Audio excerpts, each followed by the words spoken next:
Good morning mga ka-showbiz. Ayan o, nandito po tayo ngayon sa Barangay South Drive. Ayan po, naghahanap po ako ngayon ng isa pang bahay para po dun sa isang character po dun sa aming show. So mag-iikot po tayo ngayon dito sa Barangay South Drive. Dito po kasi yung yung parang pinaka-Ayala Alabang nung Manila. So nandito yung mga mayayaman na mga tao na They ask you how you are, you just have to say that you're fine when you're not really fine. na may magagandang mga property. So yun guys, nag-iikot po ako ngayon dito. Ayan, naghahanap ako ng maaaring magamit na bahay. So guys, samahan nyo ako ngayong araw na to sa pag-iikot-kot, paglo-location hunt para sa bago naming show. Ayan guys. Ayan guys, nandito po kami ngayon sa Barangay Pakdal, no?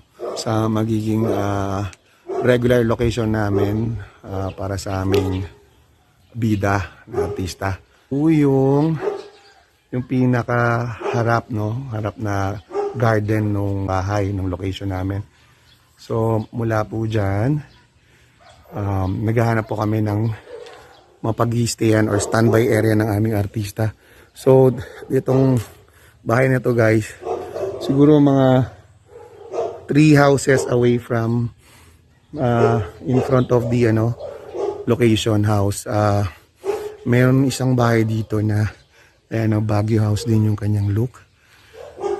Ayan po. Meron po siyang pantay na garahe, na garage. Ayan. Na pwede kong lagyan ng 3 tents. Siguro 2 aircon tents at saka yan, ito tong area na to. Ito. Ayan. Ayan, lalagyan ko ng 2 aircon tent dito hanggang dito. Tapos isang open tent dito sa area na to. So yan guys. Yan yung plano ko sa regular location na to dito sa may Barangay Pakdal.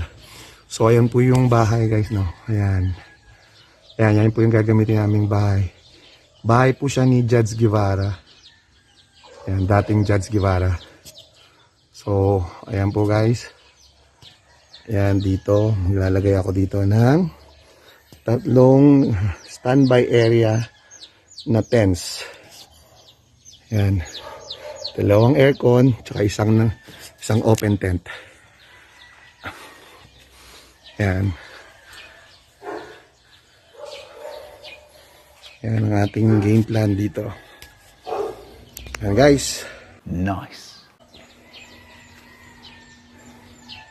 Okay. One eternity later. Ayan mga ka-showbiz, no. Meron po akong another option. So ito po yung aking option 2 para dito sa regular location namin dito sa Barangay Pakdal. So ayan po yung yung pinakabahay na gagamitin namin. Regular house po namin yan. Yan yung magiging bahay ng aming bida. So yan guys, problema namin yung magiging standby area ng artista. So ang mangyayari, ang second option ay ayan, itong bahay na to, 2 tong katabing bahay niya. Ayan yung isa, tsaka yan po yung isa. So either po dun sa 2 bahay na yan ay kinukumbinsi ko po yung aking owner, no, yung 2 bahay na to para maging standby area ng aking mga artista habang nagsushoot po kami dyan dun sa regular house na yon, sa bahay na yon. So dito po magbibihis, mag-i-standby yung aming buong cast. Ayan, yung 2 bahay na to, pagpipilian po namin kung sino po yung papayag. So yan po yung game plan po para dito sa location na to.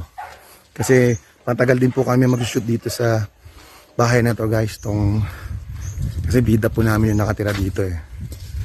Ayan. So matatagalan po kami rito. Kaya nire-ready ko na po yung magiging ayan,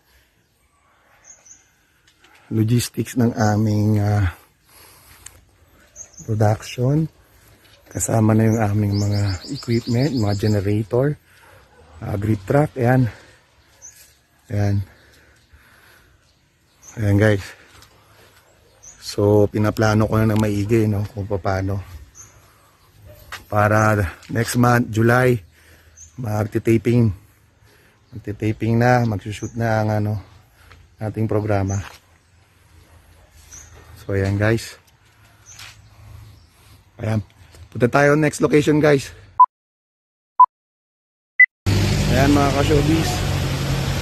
Lunch time po ngayon guys, no. So tayo po kakain muna kasama ang aking partner. Ayan guys, kung mapapansin nyo, nandito kami ngayon sa Roboloy Street. Dito po sa Baguio City.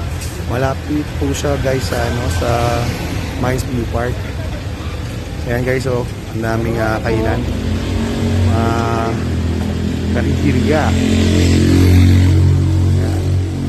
Pipili po kami kung saan masarap kumain dito. So guys, tara. Lunch po muna tayo. Samahan niyo po kami. Few moments later. Ayan guys, nandito po tayo ngayon sa sa Good Shepherd dito sa Baguio. So yun guys, itong lugar na to guys, ang pinaka factory nung nagtitinda ng mga palaman at mga pasalubong. So lahat ng klase ng pasalubong guys nandito. So ayun, tingnan natin guys kung anong meron silang yung mga paninda. Tapos tingnan natin kung magugustuhan natin, tapos bili tayo. Tara guys, pasok tayo sa loob. Ayan guys, ito yung compound ng Good Shepherd Factory tsaka store. Ayan, pinipilahan to guys. Kung napapansin nyo, may mga upuan dito sa ayan, kasi nga pila pagka may mga customer na mga bumibili ng pasalubong. Ayan guys, so yan yung parking. Dahil umuulan at saka medyo mahigpit pa ang Baguio, kaya konti pa lang tao ngayon. So ayan guys, pasok tayo. Ayan guys, Mountain Made Training Center. Ayan. Yan po yung tinatawag nilang Good Shepherd Factory. Ayan po, Shepherd's Gallery. Ayan, pasok po tayo.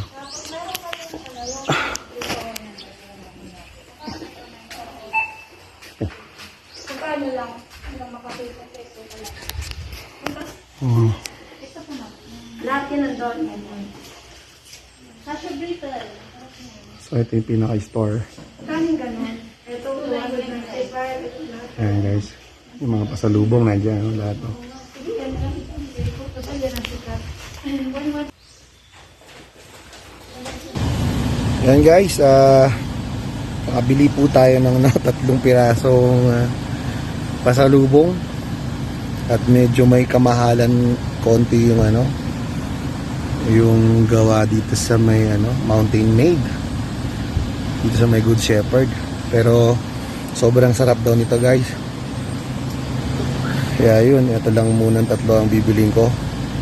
Since hindi pa naman kami uuwi guys, babalik na lang siguro kami dito pagka pababa na kami ng Manila. So guys, yan, bumili ako ng turmeric kasi mahilig akong uminom ng sa umaga, uminom ng turmeric sa ayun, mainit na turmeric sa morning. Tapos ubi jam, ayan, palaman, masarap daw yung ubi jam nila, specialty raw nila. Saka tong peanut brittle nila, ayan, para sa aking mga anak. Ayan guys. Ayan guys, galing po ako sa barangay hall nitong Barangay Pakdal. So nagpaalam po ako guys na yun nga, na magiging regular location po ng show namin ang bahay ni Jets Guevara. So yun guys, tinanggap naman po nila ang aming letter. Ayun guys, ipapromise po nila para magkaroon po kami ng permit to shoot dito sa Barangay Pactal, Baguio. Ayun guys, so dalawang barangay na po ang okay po tayo. Pati po doon sa Barangay South Drive kung saan meron din kami isang regular location doon. Ayan guys, isang araw na naman po ang natapos sa ating adventure location hunting at Ocular dito sa Baguio City. So yan guys, bukas na naman po, lalakad na naman po tayo. Ayan, huwag po kayong magsawa na samahan po kami. So yan guys, magkita-kita po ulit tayo bukas. Bye bye!